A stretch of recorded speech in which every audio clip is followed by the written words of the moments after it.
Hello, Mike Haskell, Tri-State Superbikes, aka TSS. Today I'm here with Aaron Brooks, a mechanical engineer. Why are you here today?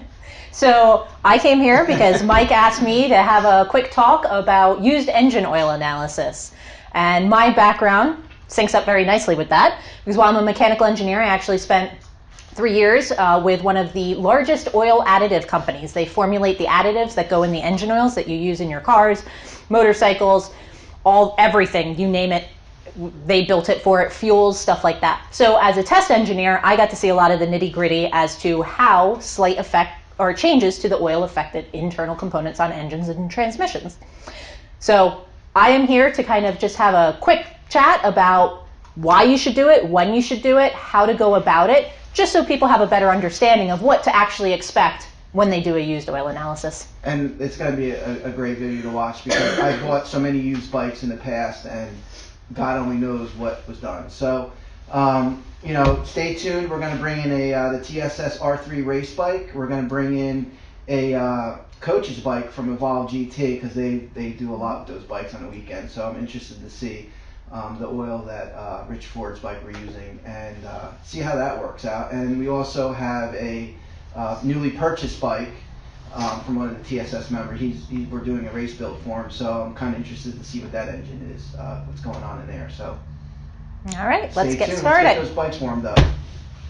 All right, well, we are here with the TSS R3. This is one of the bikes we're going to be taking samples out of. We're actually going to do 3 different bikes. We're going to do this one, which is always ridden on the track. We're going to do an unknown street bike, something that one of the TSS members purchased and doesn't really know the history of. So we're going to pull some samples from that, as well as one of the Evolve GT coaches bikes.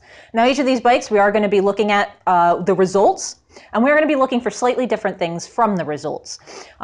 They will not necessarily look the same. A bike like this is always kept at wide open throttle going down the straight, since it's an R3. Yeah, exactly.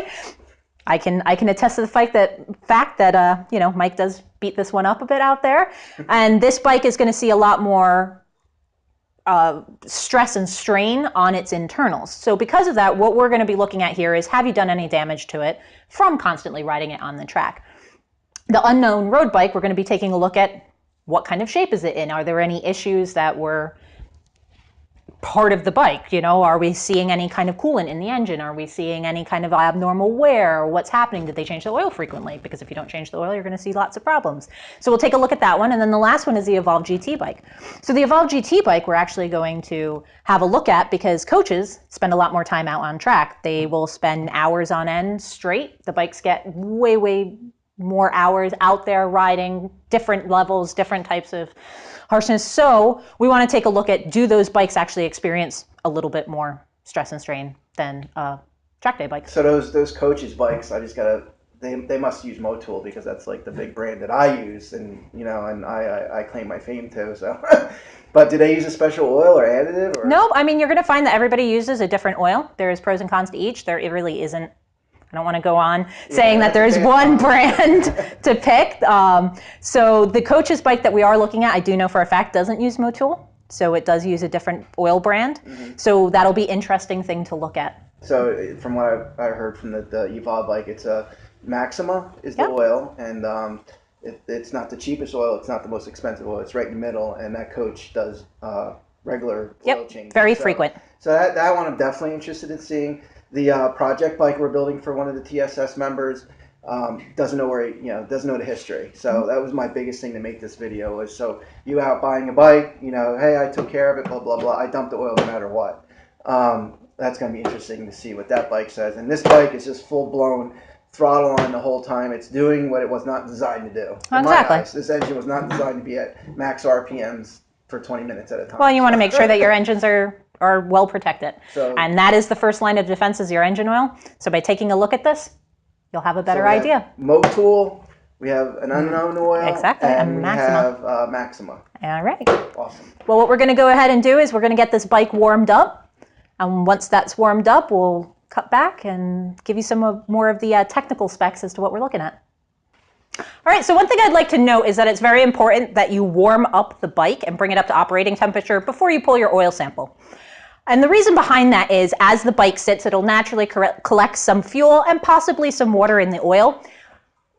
And when you pull the sample, if you send it in, you may get a false result that worries you when it's not actually true. So by letting the bike warm up, get up to operating temperature, it'll burn any of those contaminants out that shouldn't be there and give you a very accurate result.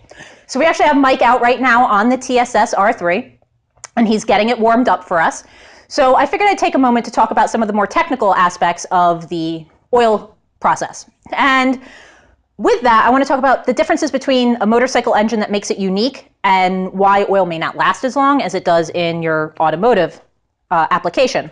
Now, in an automotive car, you are just dealing with the engine. It's all the internal components, your crank, your piston, stuff like that.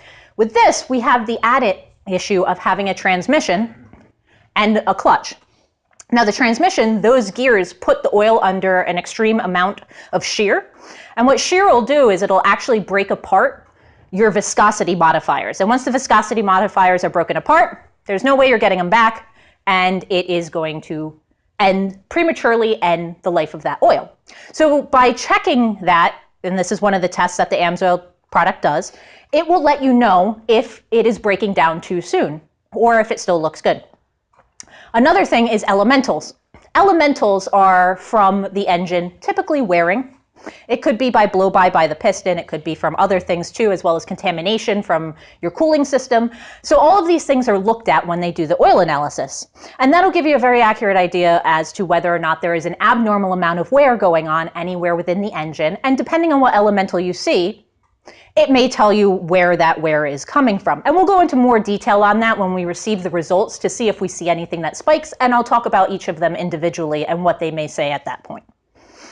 But for right now, that's what we're basically going to be focusing on.